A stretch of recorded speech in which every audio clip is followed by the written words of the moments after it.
Ser vitales. Es la capacidad de nacer, crecer y proyectarse. Nacer como hace 100 años. Cuando dimos los primeros pasos para convertirnos en la asociación representante de una industria en constante crecimiento. Crecer es la capacidad de promover el constante desarrollo tecnológico y sostenible para proyectar a nuestro sector participando en todos los ámbitos y espacios de nuestras vidas. Por eso somos vitales para la Argentina. Porque así como un país avanza, la producción de cemento forma parte de su desarrollo, mejorando nuestra calidad de vida, colaborando con la preservación del ambiente y aumentando la vida útil de los productos para reducir el uso de recursos no renovables. Nacimos hace un siglo con una visión que sostenemos en cada uno de nuestros días. Ser parte de la vida de todos, para ser y estar cada vez mejor. AFCP, 100 años vitales para un país.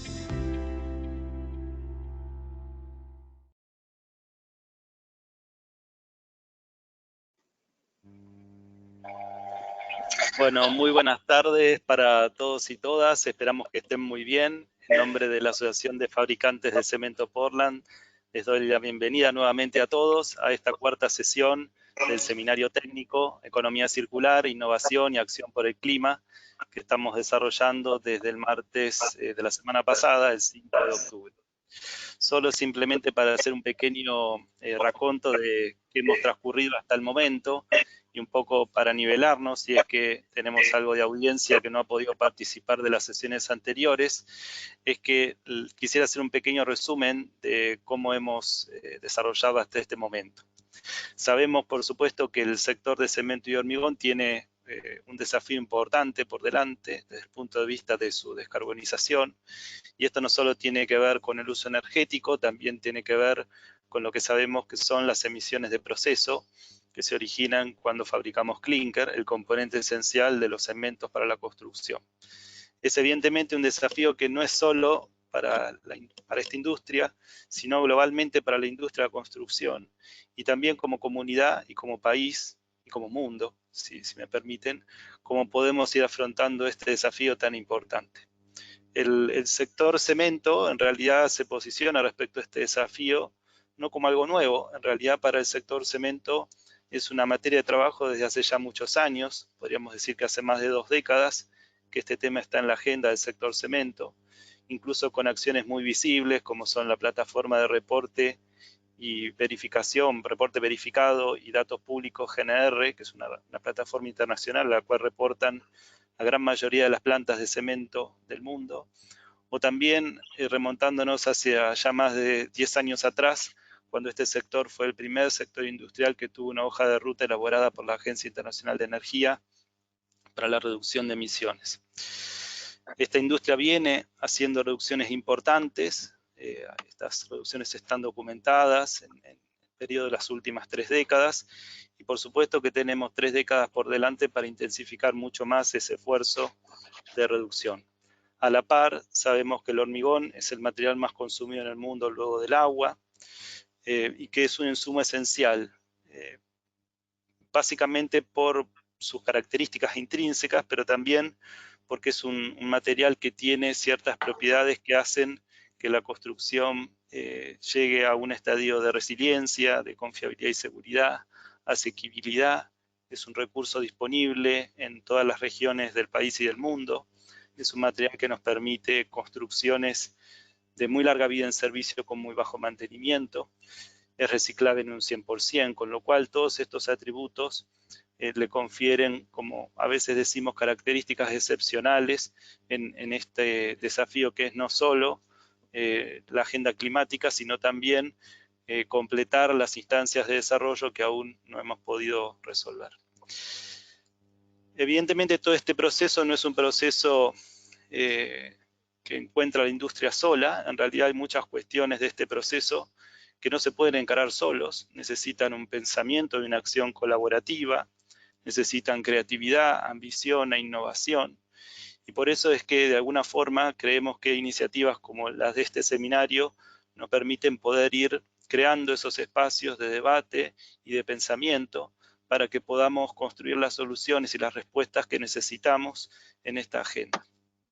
Evidentemente también necesitamos un cambio en la forma de pensar y de actuar en toda la cadena de valor y de uso del material. Necesitamos cambios en los marcos legales, en las normas y los reglamentos de construcción, para que nos permitan ser más circulares, más eficientes y dar lugar a oportunidades de descarbonización en esta industria. Este seminario, como saben, se estructuró en 4 sesiones. Las primeras 3 tuvieron básicamente una estructura de charlas, algunas de ellas pregrabadas, en donde pudimos recorrer las distintas perspectivas que hacen a la economía circular, la innovación y la acción por el clima, en 3 visiones: la visión de la industria del cemento, la visión desde la industria del hormigón elaborado, y la más reciente, la del martes pasado, la visión respecto al diseño, construcción y vida útil de las estructuras de hormigón. Permítanme resaltar algunos de los temas que fueron mencionados. Hablamos sobre algunas de las estrategias principales que el sector cemento ve en el presente y en el futuro para mitigar su huella de carbono. Vimos las oportunidades en profundizar el uso de cementos de bajo contenido de clínker y también los desafíos que tenemos por delante desde el punto de vista de su aceptación normativa y desde el punto de vista de los usuarios.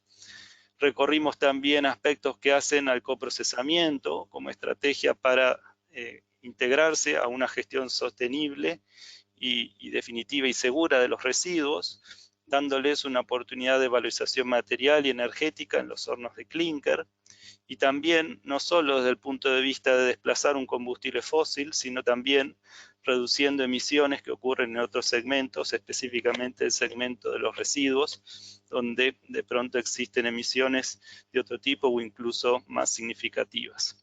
También hemos hablado de las políticas públicas que en otros países han contribuido para posicionar y para incrementar el aprovechamiento de los residuos en la industria.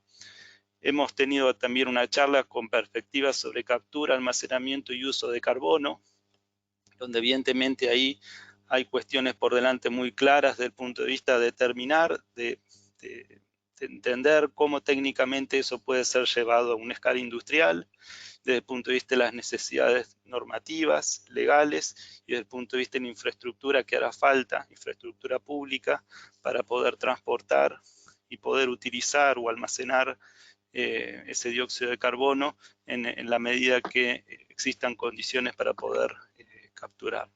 También hemos hablado de remediación de canteras, de innovaciones en la reducción de la huella de carbono en instancia del hormigón, los desafíos que tiene la industria del hormigón elaborado por delante para hacer un sector más formal y eficiente.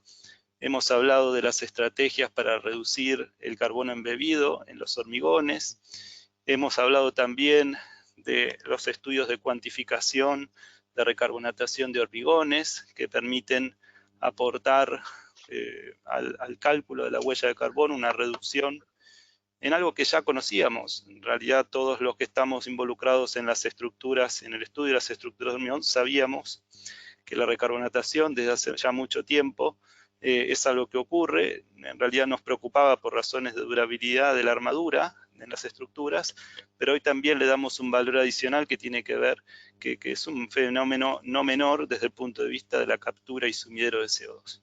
También hemos hablado del rol del cemento y el hormigón en las ciudades resilientes y sostenibles, las contribuciones del hormigón como material de construcción, incluyendo el uso de la masa térmica como oportunidad para reducir el consumo energético de calefacción y refrigeración en las edificaciones y también para hacer un uso más eficiente en la edificación de las energías renovables.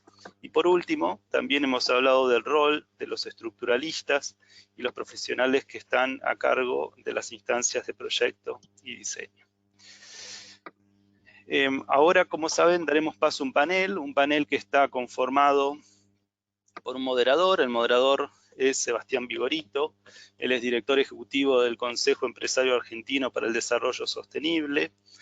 Y hemos invitado a su vez a 5 personalidades destacadas de distintos sectores, 2 del sector privado, como son María José García, que es directora ejecutiva de la Federación Interamericana del Cemento, Manuel Lascarro, que es director ejecutivo de la Federación Iberoamericana del Hormigón Premezclado y a su vez también es director de la Cámara Colombiana del Cemento y el Hormigón. También contamos con Florencia Mitchell, que es directora nacional de Cambio Climático, y Pablo Kunik, que es director de Industria Sostenible, y en última instancia un representante de la academia para dar una visión desde esa perspectiva. Él es Luis Fernández Luco, secretario de Investigación y Posgrado y Doctorado de la Facultad de Ingeniería de la Universidad de Buenos Aires. Creemos que será, por supuesto, algo muy interesante para todos. Esperamos que sea un debate muy rico para todos nosotros. Este seminario y específicamente esta sesión está transcurriendo en vivo. La audiencia está invitada a escribir sus preguntas, comentarios a través del botón de chat que ven en su pantalla, de manera que háganlo libremente y con gusto, en la medida que tengamos un espacio, podemos hacer esas preguntas en vivo para poder conocer la opinión de los panelistas. Así que de mi parte ya no mucho más, simplemente también volver a agradecer la participación tanto del moderador como de los 5 panelistas y bueno, de mi parte cederle la palabra a Sebastián para dar inicio a esta charla. Así que Sebastián, adelante cuando quieras. Bueno, gracias Matías. Voy a ser lo más rápido posible en lo que a mí respecta y dejar, digamos, la atención en los verdaderos panelistas. Yo soy simplemente un facilitador de la palabra tanto de Luis como de Manuel, María José, Florencia, y me olvidé de Pablo, ¿no? Así que bueno, recién Matías contaba justamente y hacía una recapitulación de por qué el cemento y el hormigón son elementos esenciales no para la vida de hoy en día, sino para lo que entendemos una sociedad del futuro, una sociedad más sustentable. Y por eso es necesario hacer algunos cambios porque estamos con un nivel de urgencia que nos lo pone no ni una ley, ni un país, ni una ideología, sino que los mismos límites planetarios y sociales nos obligan a ser más eficientes, vamos hacia una economía baja en carbono, más productivos y con una sensibilidad social que hasta ahora quizás no era el core de una actividad productiva. Pero bueno, hoy toda actividad productiva está siendo interpelada y nos encontramos con una actividad que, además de esencial, como contaba recién Matías, y es el resultado de los seminarios anteriores, es una actividad que tiene muchísimo potencial para entrar en esta transición hacia un mundo más sustentable y economías bajas en carbono. Para eso, bueno, voy a hacer primero una pregunta para los panelistas. Cada uno puede adecuarla o complementarla de la manera que quiera, pero yo quería primero tratar de identificar cuáles son las barreras que ustedes ven, institucionales, tecnológicas, de inversión, barreras culturales, generacionales, regulatorias, ¿sí? Como para que todas estas medidas que sabemos que son técnicas y científicamente factibles se puedan, digamos, explotar en toda su potencialidad. Así que por eso les dejo tipo tema más libre. ¿Cuáles son para ustedes en esta primera ronda las principales barreras que ustedes identifican justamente como para que la actividad de la construcción y del cemento y el Portland y el hormigón entren hacia una transición más sustentable? Por un enfoque de género, me gustaría empezar por María José y por Florencia.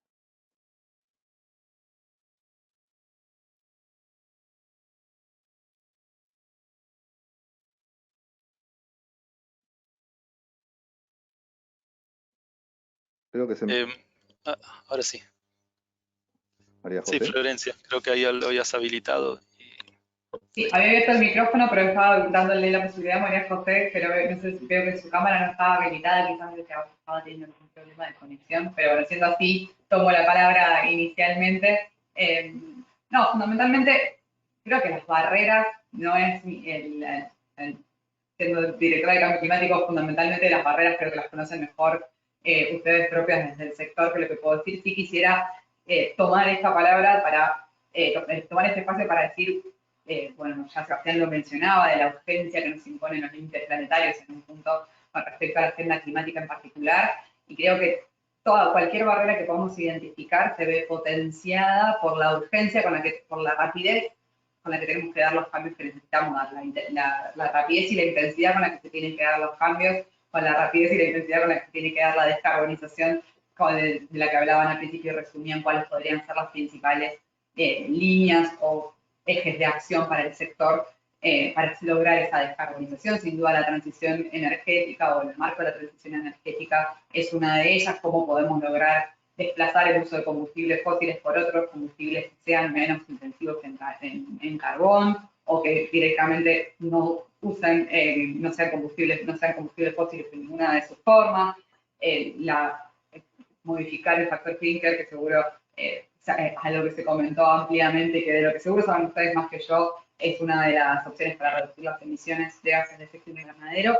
Y también me parece que, además de las instancias de producción, claramente hay un montón de desafíos en lo que tiene que ver con la instancia del uso del cemento como material de construcción y qué tipo de construcciones se promueven y se llevan adelante con ese material, y cómo pensamos el diseño de esas construcciones para que sean lo más eficientes y lo más duraderas posibles y sean lo menos emisoras de gases de efecto invernadero posible, pero también sean lo más adaptadas posible al cambio climático. Y acá, aparte de hablar, me parece importante traer a la mesa no solo las emisiones a la hora de pensar en la acción climática, sino también cómo la industria de la construcción en toda su cadena de valor se adapta al cambio climático y genera resiliencia frente al cambio climático, y los productos que se generan a partir de esa cadena de valor también permiten que tengamos sociedades y comunidades más resilientes al clima que hoy tenemos, que ya cambió mucho, y al que esperamos, ¿no? Los escenarios de cambio climático que estamos observando, que se están generando, son realmente preocupantes, con fenómenos climáticos extremos cada vez más intensos y recurrentes, a los que por ende vamos a tener que preparar toda nuestra infraestructura, y sabemos que el Cemento Portland es un gran insumo para toda la infraestructura nacional en particular, ¿no? Entonces, me parece que todos los desafíos pasan a tomar otra escala cuando pensamos, como decía al principio, en la velocidad a la que tenemos que lograr las transiciones y la rapidez con que tenemos que generar resultados si queremos hacer frente al gran desafío que es alcanzar los objetivos del Acuerdo de París, y por qué no ir más lejos, porque como decía Sebastián, nos lo imponen los propios límites planetarios y las necesidades de los argentinos y las argentinas, en nuestro caso, pero sin duda de todos los ciudadanos y ciudadanas globales, ¿no?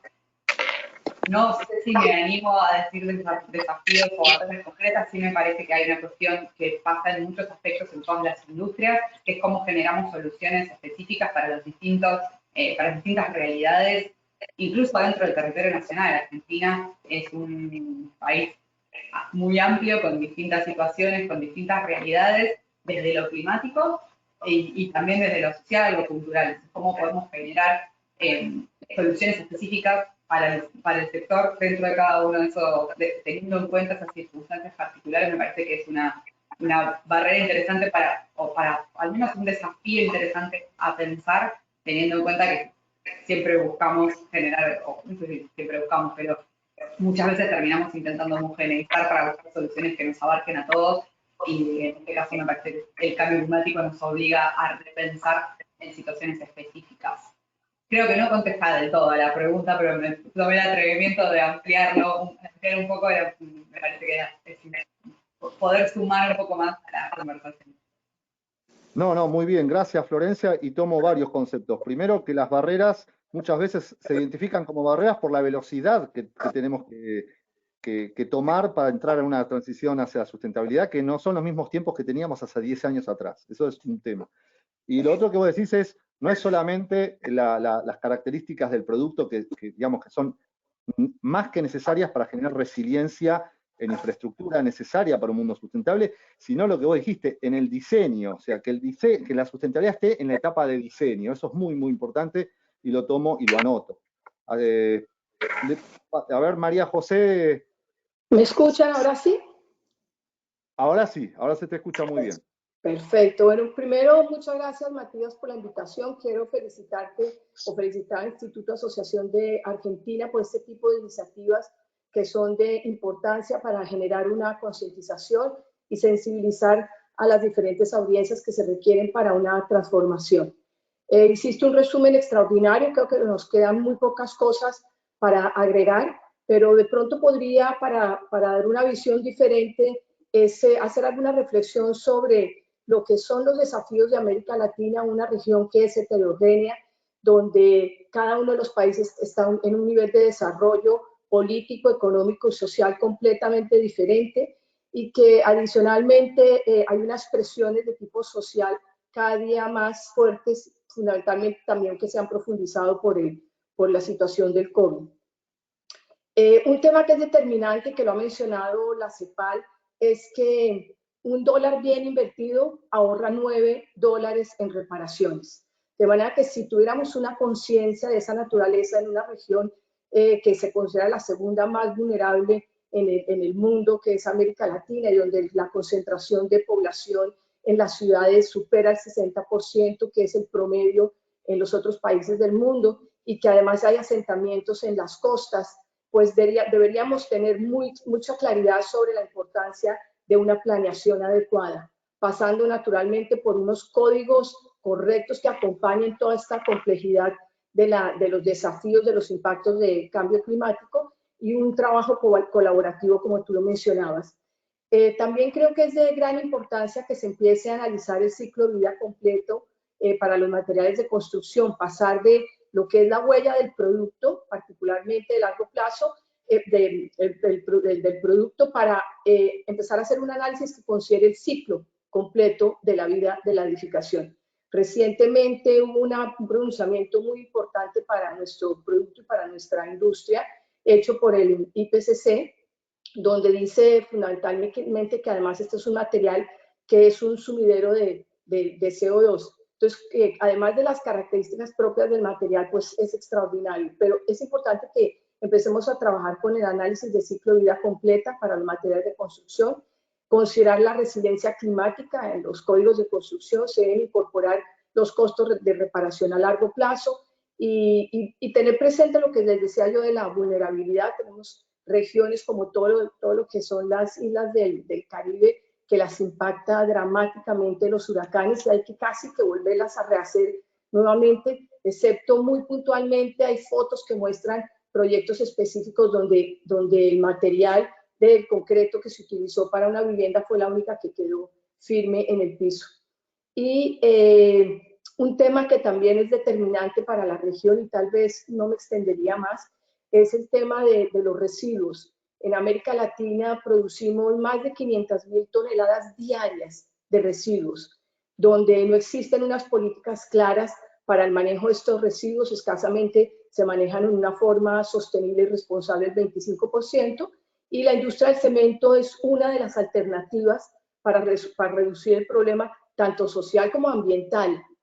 Si nosotros utilizamos los residuos como se viene haciendo en Europa, no sé si ustedes conocen, pero en Europa las tasas promedio son del 40% de sustitución de combustibles fósiles por alternativos, y también se utilizan naturalmente para materia prima y para clinker, de manera que, al factor clinker, de manera que somos una solución también para esos efectos. Entonces, si tenemos una normativa que nos acompañe, unos acompañamientos de trabajo colectivo, autoridades, la cadena de la construcción, la sociedad, podríamos realmente resolver los desafíos que tiene América Latina.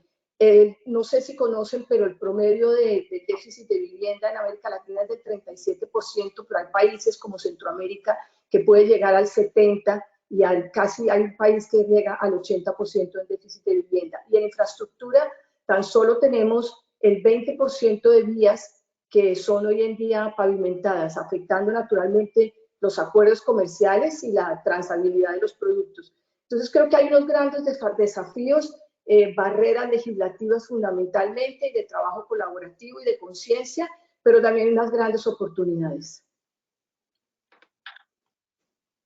Gracias, María José. Claramente identificaste varias soluciones potenciales, que incluso en Europa no son potenciales, son un hecho, y que acá encuentran barreras, como decías vos, normativas, legislativas, pero tu propuesta no es una nueva normativa, sino lo que está diciendo es nueva normativa con consenso. Eso es muy, muy importante, con consenso de otros actores. Gracias. Ahora voy a seguir el orden alfabético, así que voy a pasar a Pablo. Pablo, ¿querés complementar, abonar algo? Sí, gracias, Sebastián. Sí, quisiera abonar un poquito lo que recién nos decían Florencia y María José también, agregar algunos temas que nos parecen importantes desde el punto de vista de la industria y particularmente de la industria sostenible. Yo creo que un desafío para enfrentar la transición está, creo yo, en este punto en planificar una recuperación del sector productivo luego de la pandemia, o sea que no podemos evitar ese tema, y de una cantidad de años hubo un cierto estancamiento económico. Entonces, afrontar el desafío de desacoplar el crecimiento económico de los impactos ambientales de las actividades productivas y las emisiones de gases de efecto invernadero, bueno, ahí hay un desafío, digamos, para tomar. Quizá decir de aprovechar esta necesidad de desacople para desarrollar cadenas de valor, ¿no? De manera que, bueno, estas cadenas de valor puedan contribuir a la descarbonización de la economía y encontrar quizá nuevos sectores de crecimiento, nichos de mercado, pensando inteligentemente en procesos productivos que sean más eficientes en el uso y en la reutilización de los recursos. Diría que ese es otro punto. Sí, reconocer que el sector de la construcción tiene experiencia, mucha y valiosa experiencia, en procesos de optimización de recursos y que también ha tenido un proceso de aprendizaje muy importante justamente en la importancia que tiene para su desarrollo ser más eficientes, más respetuosos con el ambiente y con el uso de los recursos. Creo que va en línea, no hay conflicto ahí, ¿no es cierto? La cadena de valor, digamos, como cadena de valor, la cadena de valor de la construcción tiene quizá desafíos de incorporar nuevos procesos y materiales con menores impactos. Eso siempre se da y es, como en todo, ¿no? Es subir un escalón y no bajar ninguno. Mejorar el uso de la energía, optimizar el uso justamente de los recursos, como decía recién, y como se dijo antes, tener en cuenta todo el ciclo de vida de los materiales, desde la planificación de los procesos productivos. Y en ese caso, sí, tomar en cuenta, asumirlo como Estado, la importancia que las políticas públicas tienen en permitir la construcción de escenarios, digamos, que impulsen el desarrollo sostenible y que también de alguna manera desalienten prácticas que perjudican el desarrollo productivo y el ambiente. Todo esto en el marco de tener en cuenta el trípode económico, social y ambiental que tenemos que darle siempre importancia, y no solamente a una pata, y menos en el caso de países como los nuestros, que necesitamos respetar el ambiente, pero también necesitamos incorporar la mayor cantidad de trabajadores y trabajadoras, ser profundamente inclusivos en ese aspecto. Y así como muchas veces se nos requiere ser veloces en las reconversiones, también poner el énfasis en la velocidad del crecimiento económico que necesitamos para generar riqueza genuina que luego implique que esa redistribución se hizo sobre la base de algo sólido, ¿sí? Quizás hasta ahí les podría agregar yo. Muchas gracias. Gracias, Pablo. ¿Vos ves una oportunidad en la recuperación post-pandémica como para poder replanificar estratégicamente los procesos de un sector o de varios sectores o de todos los sectores? Y también dijiste algo que es muy importante, que es que lo ambiental, lo social y lo económico, o lo ambiental, lo social y el governance, digamos, son tres factores de una fórmula, pero que no es un tercio, un tercio, un tercio. Eso depende mucho de la situación contextual y local, es muy local eso. Cosa que estuvimos hablando en la previa, para llamarlo de alguna manera. Así que bueno, con eso en la retina, paso a Luis Fernández de la Facultad de Ingeniería de la UBA. A ver si me escuchan. Buenas tardes a todos. Es un honor estar acá en este conversatorio convocado por la FCP en un tema que es de absoluta actualidad. Yo voy a usar algunos conceptos de María José y de Pablo, porque me parecen totalmente atinados y voy a tratar de darles un enfoque academicista, si se quiere, desde mi rol, a pesar de que no soy solo academicista, ¿no? Pablo habló de subir un escalón.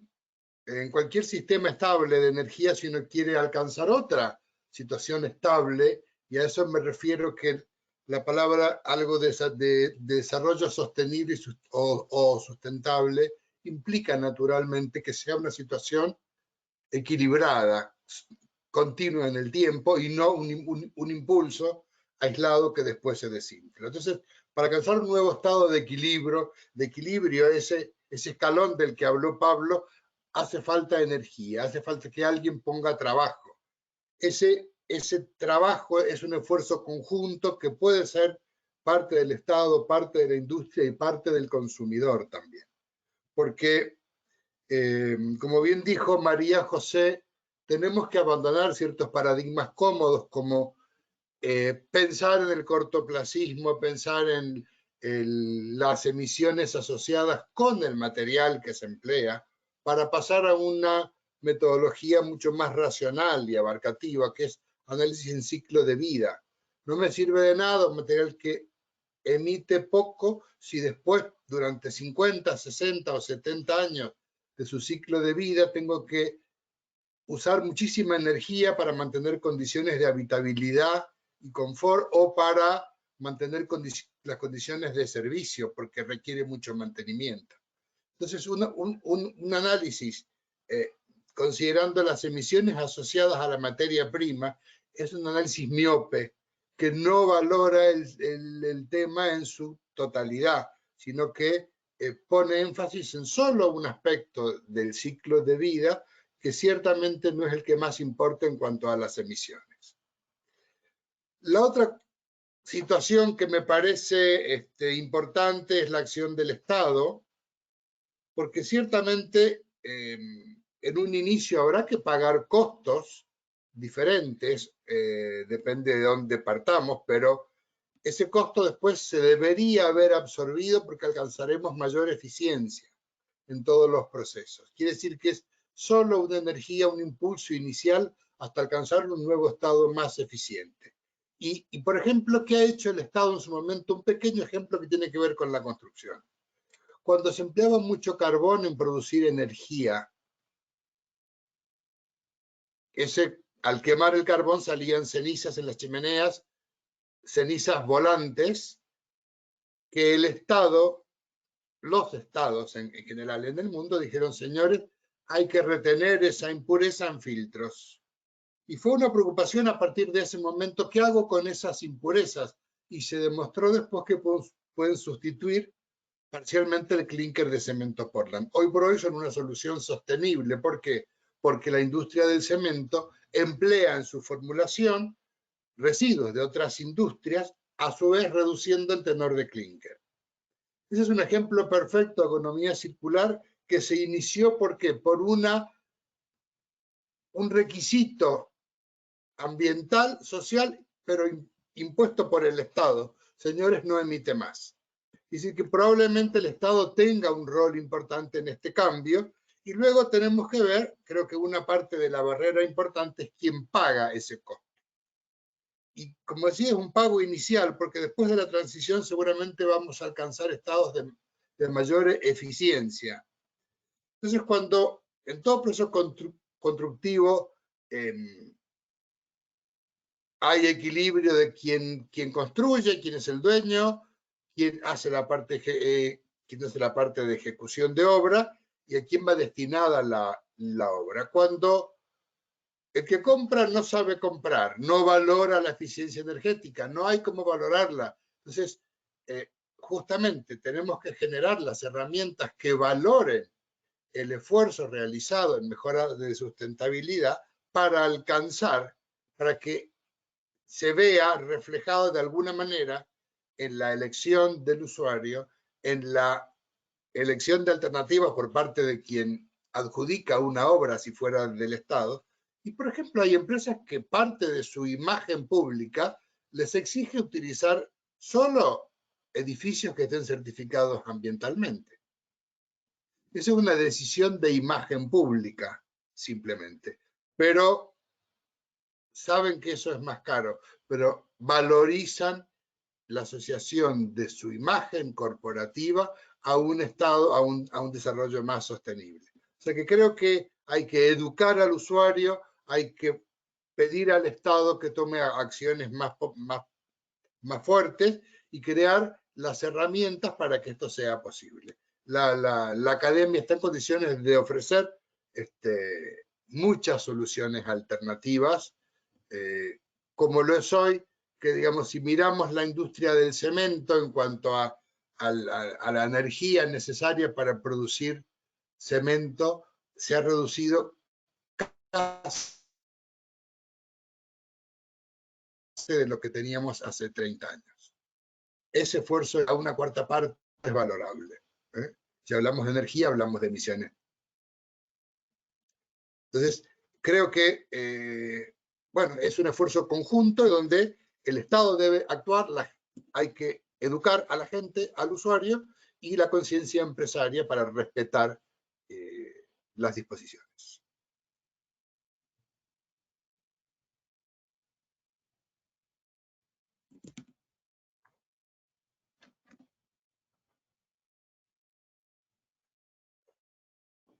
Te quedaste mudo, Sebastián, creo. Sí, Sebastián, no te estamos escuchando.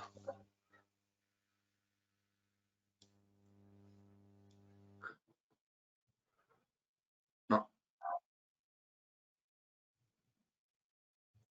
Ahora. No, bueno, decía que gracias por la analogía, Luis, sobre la búsqueda de un nuevo estado de equilibrio y donde vos explicás que para un nuevo punto de equilibrio se necesita de una energía inicial que alguien la tiene que poner. Vos ves que, bueno, el consumidor, pero también un rol del Estado en regulación. Ahora vamos a ver si es más regulación o mejor regulación. Esa es una pregunta, lo vamos a dejar para la segunda ronda. Manuel, ¿alguna reflexión, algo para abonar, alguna adicionalidad a todo esto? Gracias, Sebastián, gracias Matías y la AFCP por la invitación. Yo voy a adicionar tal vez un tema que estábamos tratando previo a que empezáramos el seminario, que lo tocaba el profesor Fernández y que tiene que ver con el enfoque, y también lo tocó Pablo, que tiene que ver con el enfoque de la sostenibilidad, en entender que la sostenibilidad no es solamente el tema ambiental, cuando se hace una carretera, cuando se hace un colegio, entender cuál es el servicio que eso está prestando y entender que ese puede ser un costo mucho mayor a lo que podemos estar mirando cuando tenemos una visión de alguna manera reduccionista, que solamente estamos hablando de unas emisiones, y aún más reduccionista en el caso de lo que estamos hablando acá de cemento y de hormigón, cuando solamente nos centramos en cuánto emite la tonelada de cemento y si eso es bueno o es malo comparado internacionalmente. me anticipo y tal vez le robo aquí un pedazo a María José, que seguramente le iba a hablar en la próxima parte, pero nosotros no tenemos nada que envidiarle a la industria en el mundo en ninguno de los dos, ni en cemento ni en hormigón, cuando miramos los indicadores. Pero lo que importa aquí es qué pasa con ese material cuando lo estamos utilizando. Y cuando lo estamos utilizando en América Latina en general, tenemos algo que se llama informalidad. Informalidad que está asociada a nuestro desarrollo económico. En la medida en que tenemos una alta informalidad en la economía, tenemos una alta informalidad también en construcción. Y cuando analizamos los impactos de la sostenibilidad de las construcciones que son informales, tenemos un impacto muchísimo más grande que no podemos sopesar o que no podemos mitigar por más que incorporemos tecnología a la producción de los materiales. Me explico. Cuando hablamos de hacer una vivienda que tenga un diseño, que la hagamos en una zona en donde no se inunde, en que sepamos que resiste un sismo, que sepamos que está hecha de manera segura y que no se va a caer encima de las personas, versus lo que nos sucede con la informalidad, en donde tenemos un desperdicio importante de materiales, generamos unos problemas posteriores de poder llevar los servicios públicos, unos costos enormes, estamos generando un impacto muchísimo mayor. Aquí en Colombia hicimos algún estudio ya hace como 10 años y hablábamos que poder convertir una vivienda informal en una vivienda informal podía mitigar las emisiones de CO2 en el orden del 25 al 30%. Hoy en día ya no tenemos una tecnología como tal, o no podemos pagar una tecnología que pasa a ser ese tipo de reducción sobre lo que ya tenemos en desarrollo.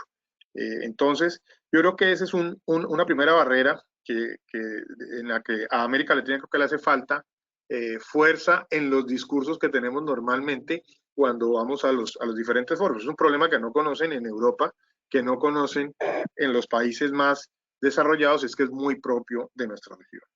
Ahora, yo creo que también hay un tema cultural, ahora que estábamos hablando de las normas, si necesitamos más normas o mejores normas, creo que también hay una barrera ahí, y de alguna forma lo que hemos visto, hemos hecho algunas visitas, algunas misiones con países que se han podido avanzar, por ejemplo, en temas de coprocesamiento. Y uno encuentra que los gobiernos son aliados de la industria en resolver un problema que es mucho más grave, que tiene que ver con los residuos. Entonces, en la medida en que abastece el mercado con el cemento que requiere para poder construir las calles, las carreteras, los colegios y todas las cosas que se necesitan en la medida en que crezca la población, y es un hecho aceptado, pues paralelamente lo que hace es trabajar con esa industria para que eso se haga de la manera más eficiente, pero también reduciendo otro problema.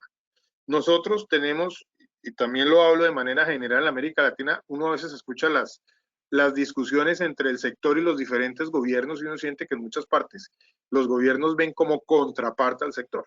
Y lo que hay ahí realmente es una solución que en muchas cosas resulta siendo la solución más eficiente que uno puede encontrar. Entonces quería agregar simplemente esa parte.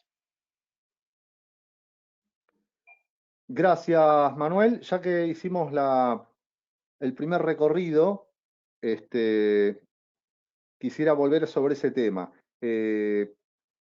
Claramente, vamos, las barreras, una de las barreras es la normativa, ¿sí? Luis dijo que se necesitaba un rol del Estado más activo en esa patada inicial. Habló de regulación, o dio un ejemplo de una regulación que desencadenó un salto tecnológico, etc.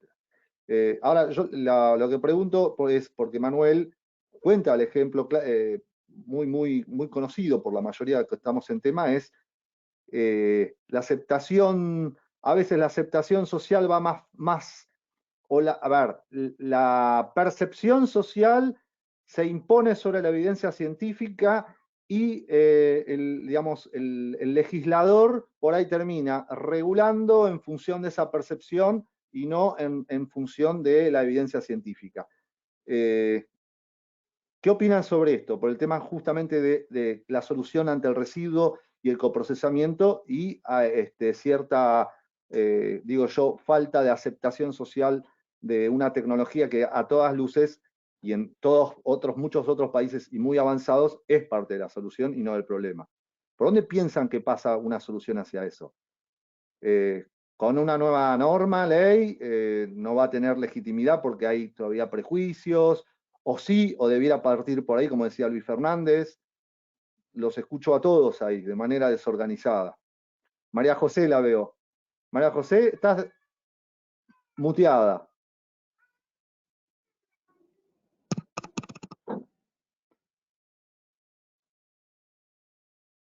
A ver, ahí, ¿me escuchan? Ay.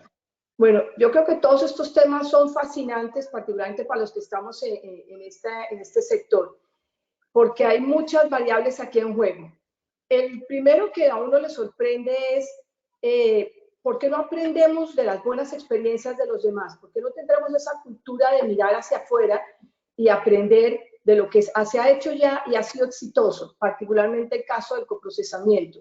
En Europa llevan 40 años haciendo coprocesamiento con un éxito tan astronómico que, para darles un ejemplo, hay plantas en Austria y en Polonia que tienen una sustitución del combustible fósil por alternativo de un 90%. Entonces uno dice, ahí está la experiencia, el éxito, la práctica, el que genera los residuos, resuelven el problema social de unos residuos que contaminan, que en nuestra región particularmente matan a la gente porque producen enfermedades, que adicionalmente producen metano, que es 3 veces más contaminante que el CO2. Pero no tenemos la capacidad de adoptar esa buena experiencia y implementarla en nuestra región. Máxima en una región donde tenemos el desafío enorme de que tenemos que seguir construyendo para desarrollarnos. Y entonces, ¿cómo logramos el equilibrio entre lo que es el desarrollo y las emisiones de CO2? Entonces, cuando se plantean las posibles palancas que queremos adelantar, que son copia de países desarrollados de primer mundo, no hay esa receptividad. Ahora, existe el problema naturalmente de que la logística es compleja, que en algunos países nuestros hay un grupo social que vive de los residuos, entonces incorporarlos en esa logística tiene su gran complejidad. Bueno. Pero definitivamente creo que también estamos en un momento fantástico de oportunidad, porque al generarse esta sensación, este ambiente, este movimiento de cambio climático, hace que la gente empiece a ser mucho más perceptiva y mucho más colaborativa. En la región sí hay un problema de ambos lados, Sebastián. En unos casos es de falta de normatividad y en otros es de adecuada normatividad. Y lo que decía Manuel es absolutamente cierto. A veces nos ven como rivales o entienden el coprocesamiento equivocadamente, porque lo entienden como un negocio de la industria, no lo ven como una solución, cuando realmente es una solución de todo tipo, ¿no? Es una solución ambiental y social de profundidad.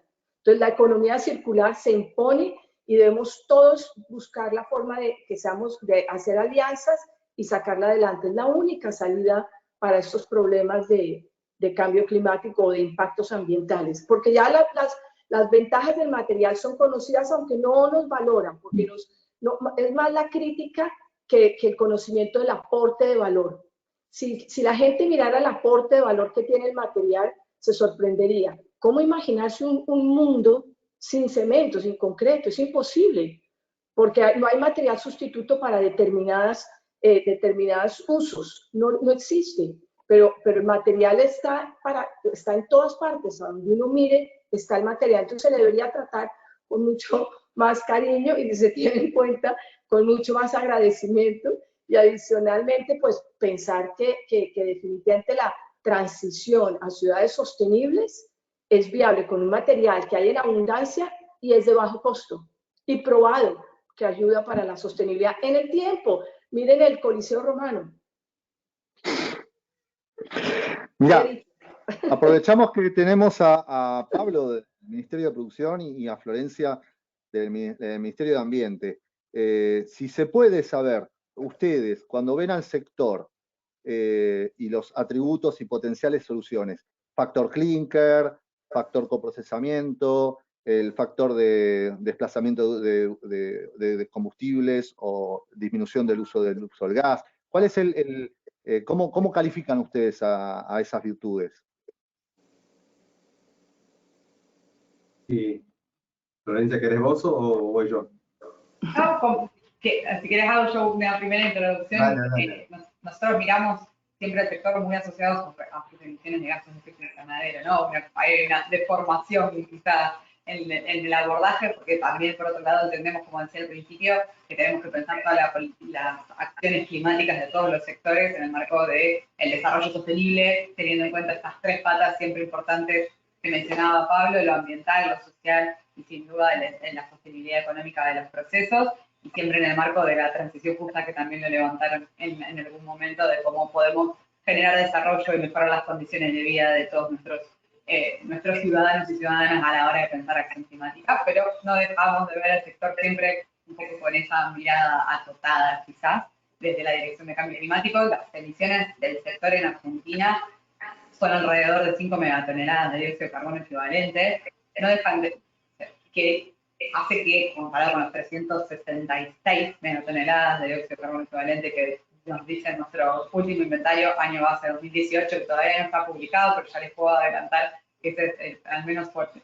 En la última versión seguimos revisando los números, pero la última revisión nos da que esas son las emisiones para el año 2018, que no cambian mucho con respecto a nuestro último inventario, que era en 2016.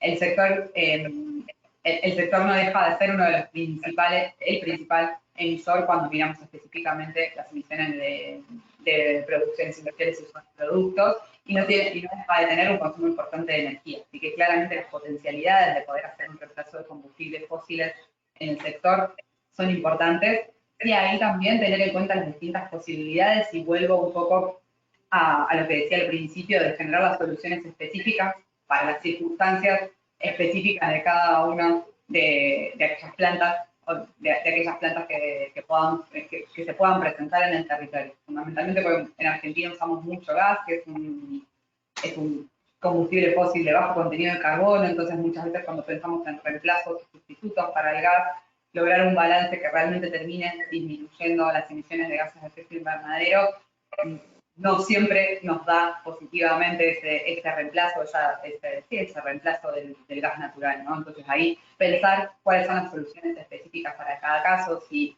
puede la viabilidad del uso de biomasa, pensar también en otro tipo de soluciones innovadoras. Ahora se está hablando mucho del hidrógeno y las potencialidades del hidrógeno. No sé cuál es, no quiero decir que sea una potencialidad real para el sector en este momento, pero bueno, tenerlo siempre en el marco. Ahí creo que me parece que hay un potencial para al menos pensar en conjunto si es realmente viable, y cómo podemos acompañar desde el sector público, desde el gobierno nacional, para generar las condiciones adecuadas para que se puedan producir esas transiciones, ¿no? Y ahí me parece que ese es el principal rol del Estado. ¿Qué podemos nosotros aportar para que realmente suceda? Y tomo algo que decía Luis, de, bueno, ¿quién paga todo esto? Hay sin duda una pregunta o un cuestionamiento financiero, fundamentalmente, de cómo abordar y cómo generar los medios de implementación necesarios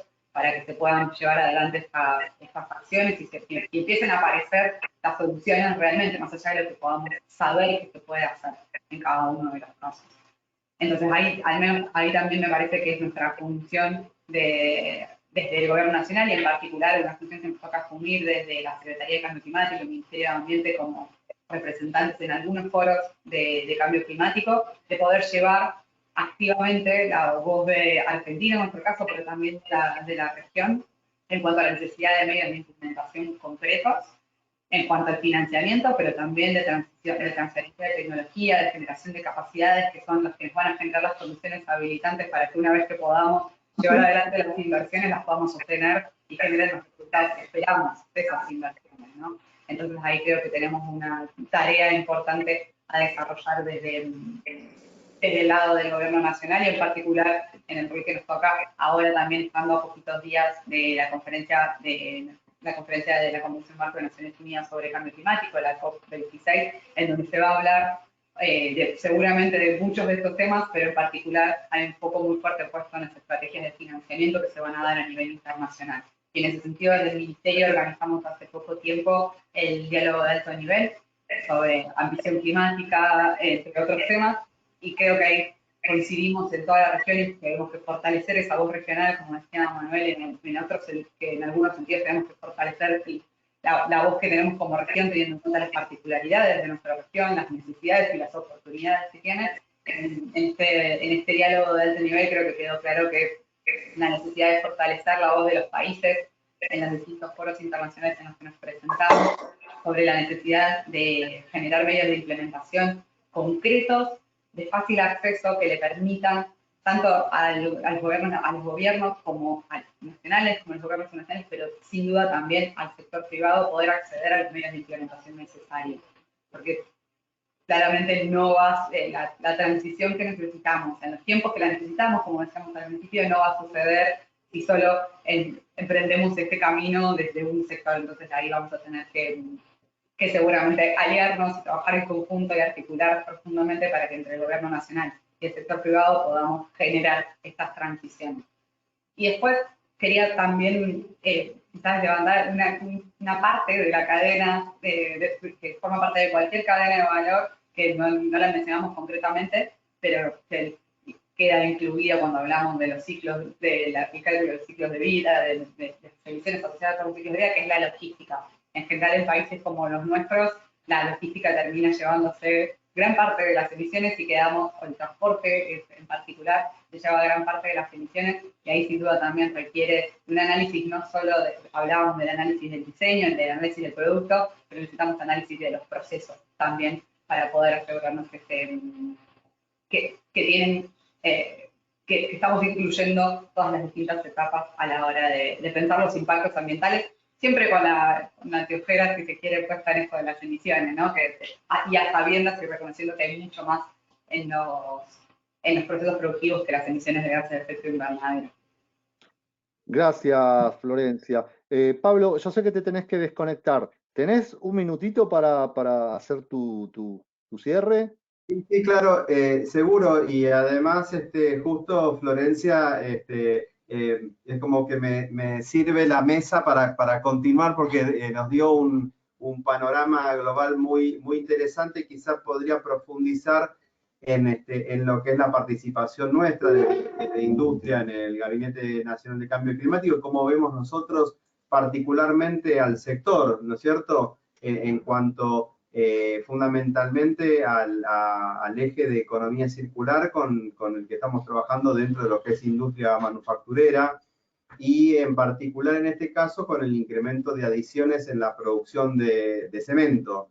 Es decir, acá estamos viendo y venimos conversando con el sector acerca de el empleo de residuos y materiales cementicios suplementarios con capacidad hidráulica o filler calcáreo, que pueden ser empleados en reemplazo parcial de clinker Portland en el proceso de fabricación de cemento. Hay ciertas acciones a mediano plazo que nosotros expresamos en el seno del Gabinete de Cambio Climático, que son justamente esto que les estaba diciendo recién, y lo venimos conversando justamente con cámaras, con asociaciones nacionales y provinciales del sector y con el sector industrial de la construcción, en lo que es también el eje de economía circular. Y para la industria manufacturera hay un tema que es el de combustibles alternativos en la industria cementera, y ahí nosotros planteamos como acción a mediano plazo el empleo de residuos con contenido calorífico para justamente lo que decía antes, ¿no?, el reemplazo de combustibles tradicionales en el proceso de fabricación de clínica. Pensamos sí que más allá de la agenda climática, es necesario tomar la iniciativa para impulsar el desarrollo sustentable en la industria de la construcción en su conjunto, ¿no es cierto? Por supuesto, en un marco normativo claro que permite la inversión en el sector, la innovación, y para aprovechar la oportunidad de ser referentes regionales en tema de sostenibilidad, como creo que sí podemos serlo, es para nosotros muy, muy importante. Y en ese sentido, todo lo que sea impulso de políticas en el marco de la economía circular, como la recuperación de corrientes residuales para la industria, tanto como insumos, ¿no es cierto?, para insumos industriales como fuentes de energía alternativa. Por ejemplo, los neumáticos fuera de uso, que también es todo un tema y que está muy vinculado, bueno, es importante para nosotros. Y enfocarnos en la innovación, las nuevas tecnologías para los procesos y para la oferta de materiales y sistemas constructivos innovadores con bajo impacto ambiental, también son un tema que nos interesa, que venimos charlando activamente con el sector y que también lo estamos planteando en los foros que así lo amerita. Creo que ahí más o menos redondeé lo que les quería compartir. Bueno, pero fuiste concreto y ustedes ven a la tecnología del coprocesamiento como una parte de la solución, pero me parece que requeriría de algunas adecuaciones institucionales y normativas, ¿no? Claramente. Nosotros, por supuesto estamos abiertos siempre al diálogo con los sectores productivos y también en concordancia y en acuerdo y en discusión con los otros estamentos del Estado que también tienen sus aportes y que, bueno, con quienes venimos trabajando juntos muy bien. Bueno, aquí la Florencia del Ministerio de Ambiente, con quienes colaboramos prácticamente todos los días. Y de ese diálogo creo yo que surgen las posibilidades siempre de mejora en el tiempo, tanto de acciones como de normas para pensar, etcétera, etcétera. Gracias, Pablo. Si querés, te puedes desconectar, Manuel y Luis. Muchas gracias. Muchas gracias por esta oportunidad. Realmente es muy importante lo que están haciendo. Gracias por tu presencia. Hasta luego. Hasta luego, gracias, Pablo. Luis y Manuel, como para hacer un cierre. Bueno, como quieran, si quiere Manuel primero y yo termino, o al revés, como les parezca apropiado. Adelante, ¿no? Adelante. Bueno, yo lo que veo, por lo que comentan desde el área estatal y demás, que se sigue poniendo hincapié en considerar emisiones asociadas a la materia prima. Mientras sigamos con una metodología de evaluación incorrecta, el diagnóstico será incorrecto. Entonces, mientras no analicemos, como decía María José, análisis en ciclo de vida, pensar materiales de bajo impacto ambiental, bajo impacto en la producción, pero hay que ver después en ciclo de vida. ¿Qué duración tienen? ¿Qué mantenimiento exige? Hay todo un enfoque asociado a la sostenibilidad que excede el conteo de emisiones y de CO2 para producción de materia prima. Entonces creo que ese concepto hay que empezar, por ejemplo, a transformar los análisis. Por supuesto que para ese tipo de análisis hay inventarios hechos, para lo otro es mucho más complejo. Pero debería tenerse esa perspectiva de decir, esto que estamos haciendo es lo que tenemos hoy, pero sabemos que no es completo, sabemos que no es complejo y sabemos que estamos valorando de manera incorrecta el impacto de las distintas partes que constituyen a la industria de la construcción. Yo creo que hay que insistir en el tema de economía circular y una manera de aprovechar y permitir coprocesamiento, permitir una serie de cosas es transformar un poquito las pautas en criterios prestacionales para las cosas. Uno impone, supongamos, quiero una construcción que tenga el impacto global de X valor. Por supuesto, pautado cómo se mide y demás. ¿Cómo alcanza ese parámetro? Que sea know-how de la construcción, del diseño, de elección de materiales, de proceso productivo, es decir, dejar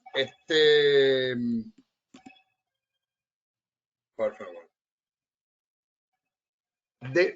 dejar más libertad al uso del conocimiento. Por ejemplo, yo les puedo contar algunas iniciativas desde la academia, pensando en economía circular y extendiéndola no ya solo al cemento, donde usa materias, digamos, residuos, usa energía alternativa, usa materiales primas alternativos como neumáticos fuera de uso, donde aprovecha no solo la parte energética, sino el hierro, el acero, digamos, del refuerzo de los neumáticos. Es decir, sino pasando al hormigón. El hormigón, si es el material, si el cemento es muy consumido, el hormigón es muy consumido en el mundo, y si pensamos que solo un 3% de ese volumen sea ocupado por residuos, tenemos una enorme capacidad de formular al hormigón como un repositorio de residuos, ya no como un emisor, sino al revés. No solo que absorba CO2, que puede incorporar distintos tipos de residuos. El último ejemplo digamos, de las últimas tesis que hicimos en la universidad, tesis de grado para alumnos, hay un problema ambiental con los residuos de vidrio de los parabrisas que se reciclan y se extrae, se recupera un polímero, polivinilbutirol, y quedan las partículas de vidrio de desecho como un desecho secundario de un reciclado, de una recuperación del polivinilbutirol. Ese vidrio no puede incorporarse a matrices de cemento porque es expansivo. Sin embargo, con teorías actualizadas, con teorías de daño, buscando evitar la condición de péssimum, que es una condición de masa, digamos, de superficie y volumen, solo con molienda demostramos que es posible incorporar vidrio molido en matrices de cemento y presentar al hormigón como una alternativa para disponer residuos de vidrio. Entonces, automáticamente, el hormigón pasa a ser un material que no solo absorbe CO2 por recarbonatación, puede incorporar otros residuos dentro de su masa. Hemos hecho trabajos con residuos y mismo del procesamiento de áridos reciclados. El residuo que queda de procesar áridos reciclados es un excelente absorbato de metales pesados para constituir filtros. Entonces, se midió, digamos, está demostrado experimentalmente. Entonces, podemos pensar que ese residuo secundario se usa como absorbato de filtros de metales pesados, mejorando la calidad de aguas de efluentes industriales, y vuelve después a incorporar matrices de cemento, y de golpe el hormigón ahora es un repositorio de metales pesados. Entonces, las posibilidades son enormes, simplemente hay que la normativa debe permitir el desarrollo y debe permitir la aplicación sobre una base más prestacional que prescriptiva. Es lo que se decía antes de normas que en vez de exigir el cómo, te exijan resultados. O decir, mira, vos tenés que producir tanto por tonelada. ¿Cómo lo hagas? It's up to you. Manuel, y ya con Manuel vamos cerrando porque nos pasamos unos minutos que nos regalaron los organizadores. Gracias, Sebastián. Yo en el tema normativo simplemente recogería algo que tiene que ver con la métrica y con los estándares, cómo se miden las cosas. Y en eso cabe para todo tipo de normas, no solamente para ver cuánto es la emisión de la tonelada de cemento, sino para los instrumentos que se utilizan para promover los temas de sostenibilidad. Cuando nos hemos puesto a estudiar, y eso lo hemos hecho un poco con María José, cómo los países avanzados han logrado convertir, en el caso de Austria, por ejemplo, cómo convirtieron el combustible y llegaron al 80%. Uno dice, ok, tiene unos instrumentos que hemos hablado y que seguramente lo han hablado allá, y hemos hablado de impuestos, y hemos hablado de mecanismos de emisión, y cupos, y todo este tipo de cosas. pero la mayoría de estos países tienen unas letras pequeñas que carecemos nosotros de ese juicio para poder estudiar y para poder entender cómo es que han logrado las cosas, y eso va un poco con el mensaje anterior, en que finalmente la industria es un asociado del gobierno para poder resolver unos problemas y para poder trabajar.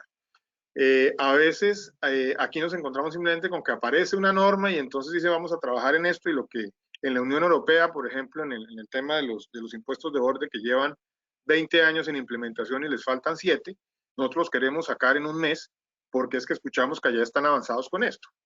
Entonces, yo creo que hay temas que tienen que ver con la utilización de estándares que además creo que ha sido también una constante de los países latinoamericanos, tratar de crear cada uno su propia regulación en lugar de mirar regionalmente qué existe e internacionalmente qué existe. El cemento es un bien que tiene unas emisiones que son los gases o el CO2 que se produce en el sitio en el que se produzca, existe, no es una cosa local. Y en la medida en que no es una cosa local, tenemos que poder tener una referencia para poder hacer unas comparaciones. A veces somos, digamos, prohibitivos o muy estrictos con lo local, pero muy laxos. El año pasado tuvimos unos países donde estuvo llegando cemento de Nigeria, por ejemplo, que no tiene compromiso ni ningún tipo de plano de hoja de ruta, y que terminan en las construcciones nuestras, y que finalmente pues la responsabilidad es del país donde terminó eso. Entonces, yo terminaría con eso, digamos, hacer el llamado a que seamos juiciosos revisando ese tema de estándares y de métrica al detalle cada vez que vayamos a implementar algún tipo de normativa, para entender que estamos comparando peras con peras y manzanas con manzanas. Perfecto. Sumado a lo que hablaste de la informalidad y este tipo de competencia también desleales, como que tenemos que hacer como un leveling the playing field, normativas que generen un leveling the playing field. Creo que es muy importante lo que dijo María José y que después recogieron todos los demás, es pasar de un esquema de huella de carbono del proceso productivo del cemento, que es una visión absolutamente, un enfoque muy parcial, a lo que sería el análisis de ciclo de vida, no del cemento, sino de la construcción en general. Y a mí se me vino una idea, me contaba el otro día, no sé si es así, un ingeniero eléctrico decía que la producción de un aire acondicionado de tecnología inverter, ¿sí? La producción por ahí era más energointensiva que la del tradicional. Sin embargo, el inverter en el usuario genera un 40% de ahorro en el consumo eléctrico. Es decir, que ahí, si uno estaría juzgando los procesos productivos del inverter, diría que es negativo. Pero cuando uno ve lo que sería postventa, ¿sí?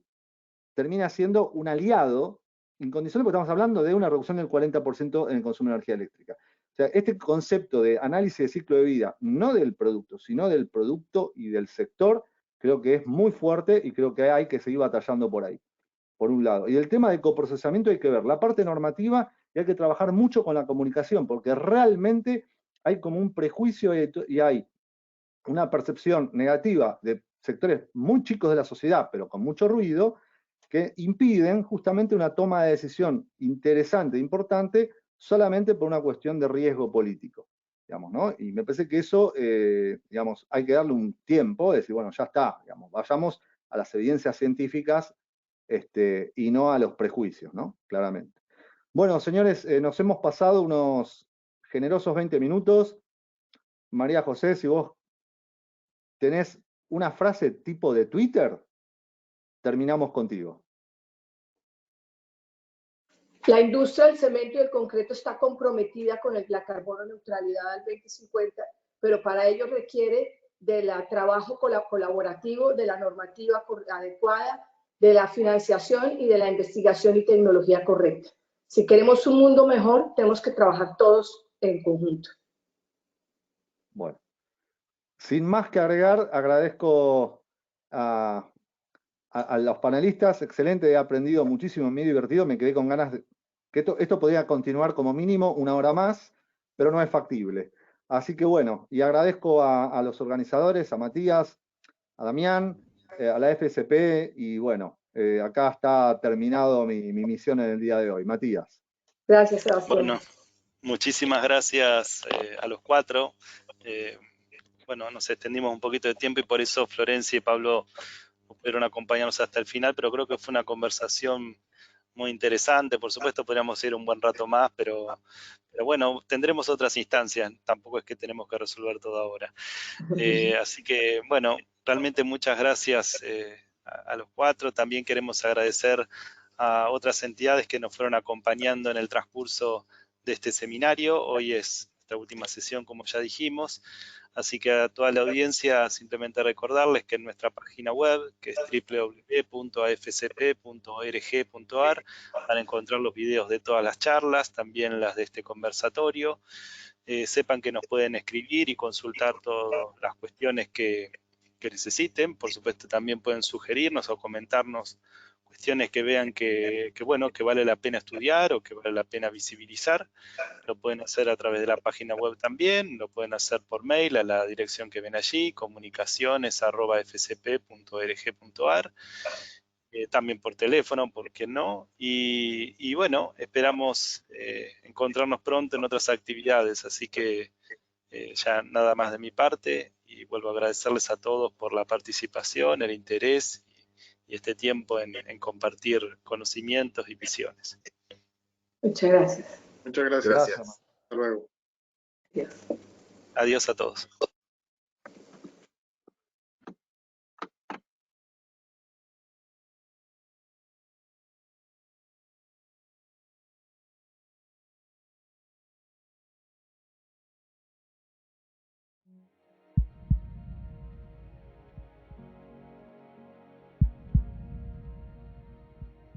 Primero el agua, después el hormigón. ¿Y cuál es la esencia del hormigón? El cemento. El cemento.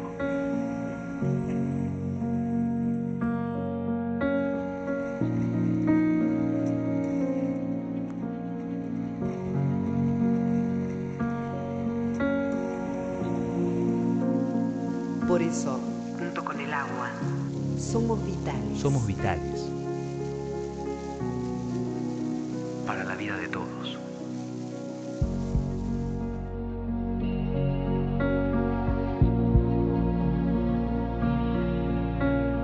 Porque mejora nuestras vidas. Porque mejora nuestras vidas y cada uno de nuestros días. Cada uno de nuestros días.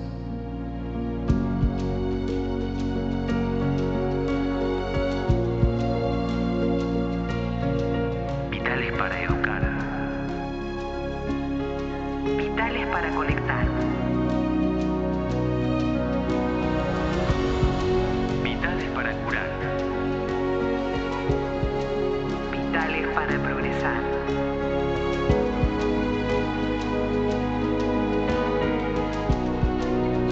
Vitales para el trabajo y para dar trabajo. Mucho trabajo.